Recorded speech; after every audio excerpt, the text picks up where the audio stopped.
Ciao Beatrice, siamo contentissimi che tu abbia accettato di fare questa intervista con noi, quindi grazie. Grazie a voi. Per iniziare ti va di raccontarci un po' chi sei e cosa fai? Certo, lavoro nel campo delle risorse umane da oltre 10 anni. Ho trovato un ambiente molto stimolante e in continua evoluzione in InJob. Mi sono affacciata per appunto al mondo delle agenzie del lavoro post laurea e ho iniziato il mio percorso. Mi sento una consulente con 2 clienti, lato da una parte ho le aziende, dall'altra ho i candidati e cerco di trovare il giusto match, quello che l'azienda sta cercando e quello che il candidato sta cercando, cerco di combinare i desideri di uno e dell'altro. Quindi lavori per InJob e ci puoi dire più nello specifico che cos'è InJob e quali servizi offre? Certo. InJob è una società di ricerca e selezione, di somministrazione che attiva contratti a tempo determinato e indeterminato, è operativa sul territorio italiano dal 2001, aprendo più di 20 career center nel nord Italia. Ha avuto anche una esploit all'estero, lavorando sui principali mercati internazionali.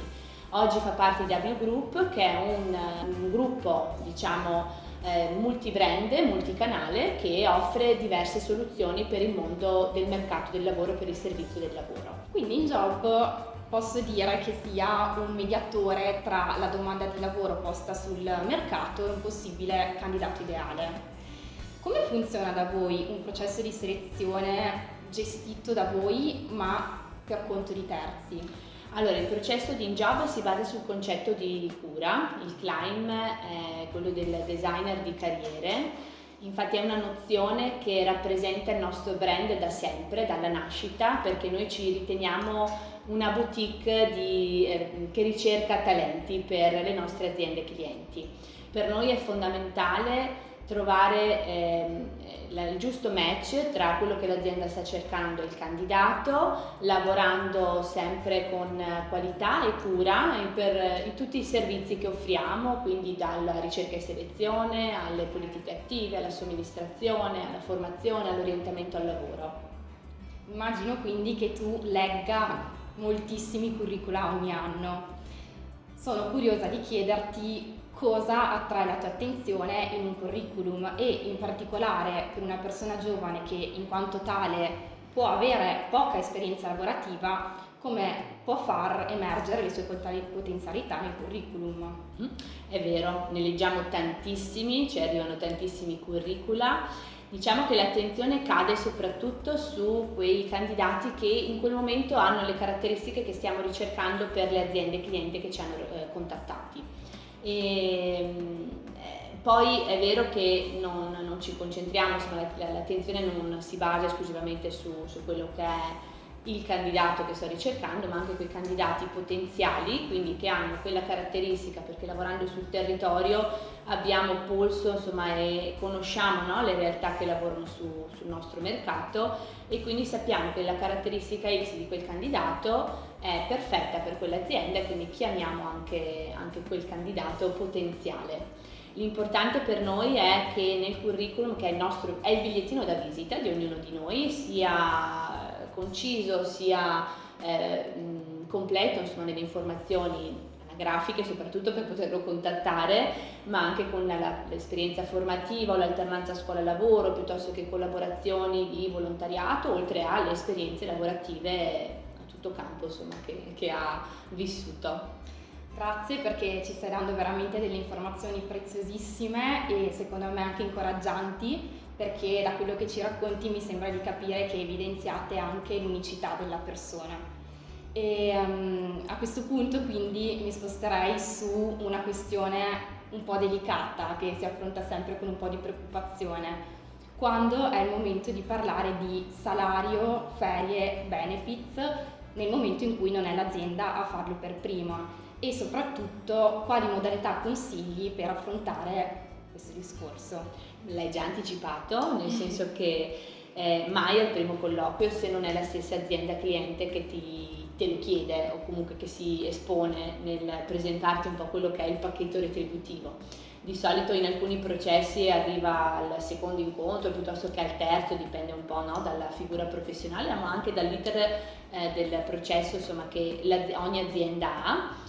E quindi nel momento in cui l'azienda si espone, anche tu puoi chiedere qualche informazione in più rispetto al livello, piuttosto quante ferie si maturano nell'arco dell'anno o durante il periodo contrattuale, però lasciamo spazio all'azienda, cioè mai essere i primi a dare indicazione.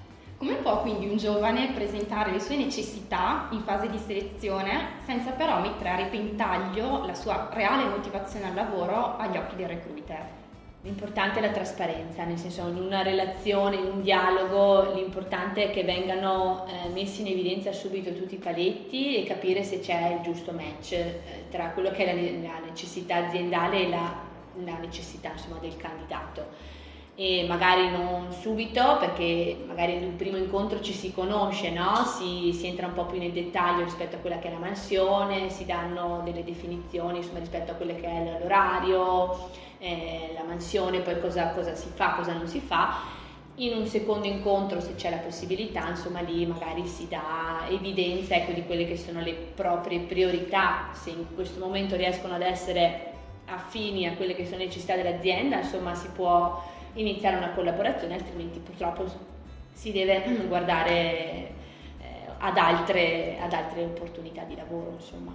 A questo punto quindi ti chiederei come funziona proprio nello specifico un processo di selezione e, perché no, quali sono quelle 3 domande must have in un colloquio a cui non si può fuggire. Ok, allora, a seguito di un primo contatto con l'azienda che ci ha dato mandato, ecco, di ricercare N figure o una figura, insomma, noi ci attiviamo attraverso la pubblicazione degli annunci su tutti i nostri canali che abbiamo a disposizione per il reclutamento, oppure facciamo ricerca attiva, sono io che cerco il candidato che ha le caratteristiche che l'azienda sta cercando.